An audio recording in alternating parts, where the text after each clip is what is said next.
Rencontré à l'occasion du Festival de la télévision de Monte-Carlo, Jason Priestley, l'interprète de l'inoubliable Brandon Walsh dans Beverly Hills, s'est confié à notre micro sur le succès de la série et sur l'annulation prématurée du reboot. Allociné, Beverly Hills est une série culte pour toute une génération et a également tracé la voie pour les séries à destination des jeunes adultes qui l'ont suivi.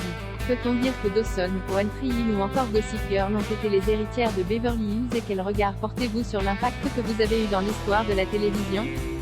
Jason Priestley, quand vous le dites comme ça, j'ai l'impression d'avoir eu un impact énorme sur l'histoire de la télévision, rire.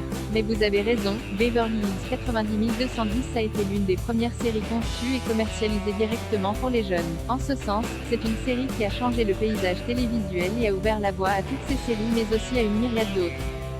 À titre personnel, j'ai l'impression que Beverly Hills 90210 aura toujours une place dans l'histoire de la télévision mais je ne pense pas que mon rôle se démarque de la série. Je n'étais qu'un maillon de la chaîne. Vous avez une grande carrière en tant que comédien, réalisateur ou encore producteur. N'est-ce pas un peu frustrant d'être malgré tout encore associé au personnage Brandon Walsh? Non, ça ne me dérange pas. Comme vous l'avez dit, Beverly Hills 90210 a été une série très importante dans l'histoire de la télévision. Ça a été un phénomène mondial qui a touché les gens d'une manière rare. Beaucoup de gens s'identifieront toujours à moi grâce à ce personnage. C'est très bien et je n'ai aucun problème avec ça. Je me sens au contraire incroyablement chanceux d'avoir vécu cette expérience et d'avoir participé à cette série. Très peu d'acteurs ont l'occasion de jouer dans une série aussi populaire et aussi longue. Et pour moi, cette expérience a été une bénédiction. Dans VH90210, qui est une sorte de métafiction, vous interprétez en quelque sorte votre propre rôle. Comment avez-vous vécu cette expérience et notamment le fait de retrouver toute l'équipe après tant d'années?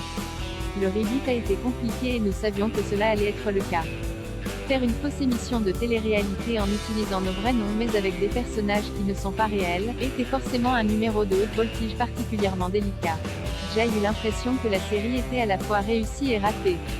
Mais cela étant dit, l'expérience du tournage était bonne. Travailler à nouveau avec tous mes camarades était amusant et nous avons tous passé un bon moment ensemble. Vous savez, j'ai l'impression que la série a souffert parce qu'il y avait trop de coqs dans la basse-cour. Tout le monde voulait diriger la série et en définitive trop de monde la dirigeait. Pour tenter quelque chose d'aussi différent et hors des sentiers battus, il aurait fallu une seule personne avec une vision très claire de ce que ce projet devait être. Il y avait simplement trop de personnes pour prendre toutes les décisions mais l'expérience en elle-même était amusante.